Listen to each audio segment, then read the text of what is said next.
നമസ്കാരം. അനശ്വര നടനായിട്ടുള്ള പ്രേം നസീറിനെ കുറിച്ചാണ്.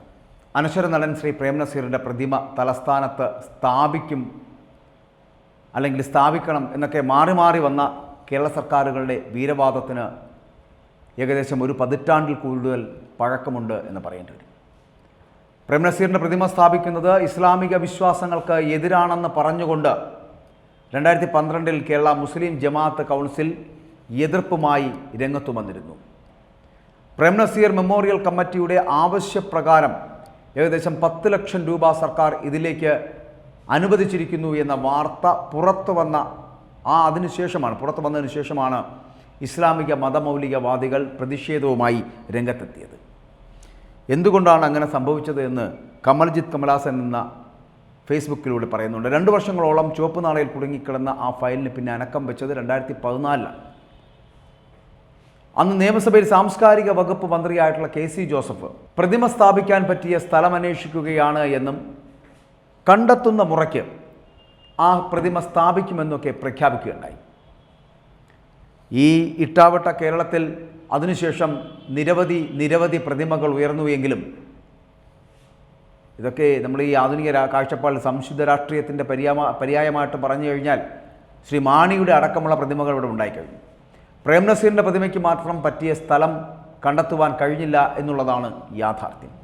തുഞ്ചൻ പറമ്പിലെ രാമാനുജൻ എഴുത്തച്ഛൻ്റെ പ്രതിമ നേരിട്ട അതേ പ്രശ്നത്തിൻ്റെ മറ്റൊരു രൂപമാണ് വെള്ളിത്തിരയിൽ ഹിന്ദു ദൈവങ്ങൾ ആയിട്ടും ഒപ്പം തന്നെ ക്രിസ്ത്യാനി ആയിട്ടുമൊക്കെ വേഷമിട്ട് പകർന്നാടിയ നസീറിൻ്റെ പ്രതിമയ്ക്ക് നേരിടേണ്ടി വന്ന ഗതികേട് എന്നുകൂടി പറയുന്നത്. എന്തുകൊണ്ടാണ് അദ്ദേഹത്തിന് സ്ഥലം കണ്ടെത്തുന്നതിൽ നിന്നും ഈ ഭരണാധികാരികളെ ഇങ്ങനെ പിൻവലിയാൻ പ്രേരിപ്പിക്കുന്നത്?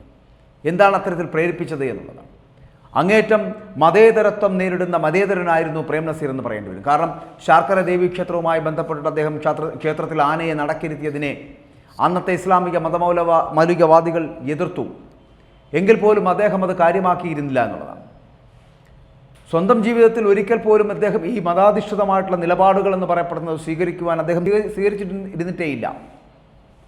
പുത്രൻ പിറന്നതറിയിക്കുവാൻ ശ്രീനാരായണ ഗുരുദേവ സമക്ഷമെത്തിയ പ്രേം നസീറിൻ്റെ പിതാവ്, ആ പിതാവിനോട് അന്ന് ഗുരു പറഞ്ഞത് മകൻ അറിയപ്പെടുന്ന കലാകാരനാകും എന്നായിരുന്നു ഗുരു പറഞ്ഞിരുന്നത്. അതൊരു ആശീർവാദമായിട്ട് തന്നെ കണക്കാക്കുകയും ചെയ്യുന്നു. ആ ഗുരുവിൻ്റെ അനുഗ്രഹം കൊണ്ടാകും മലയാള സിനിമ എന്നാൽ നസീർ എന്നായി മാറിയത് ഒരു കാലത്ത് എന്ന് പറയേണ്ടി വരും.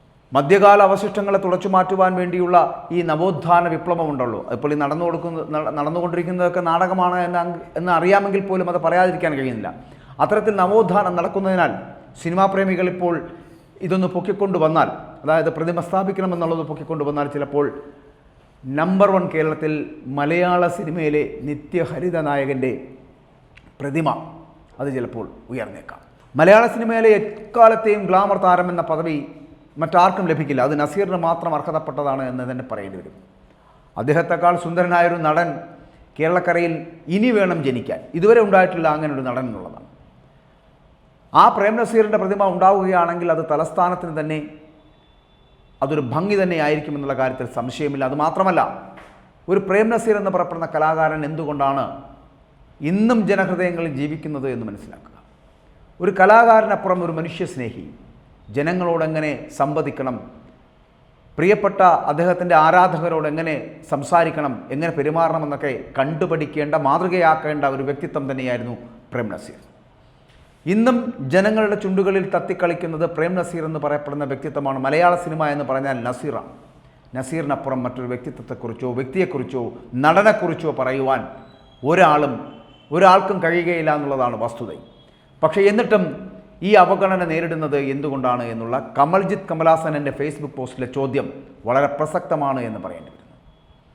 കാരണം എന്തുകൊണ്ടാണ് ഇത്രയും നാളായിട്ടും നിത്യഹരിത നായകനായി തിളങ്ങി നിന്ന പ്രേം നസീറിന് ഒരു സ്മാരകമുണ്ടാക്കുവാൻ, ഒരു പ്രതിമ സൃഷ്ടിക്കുവാൻ നമുക്ക് കഴിയാതായി പോകുന്നത്?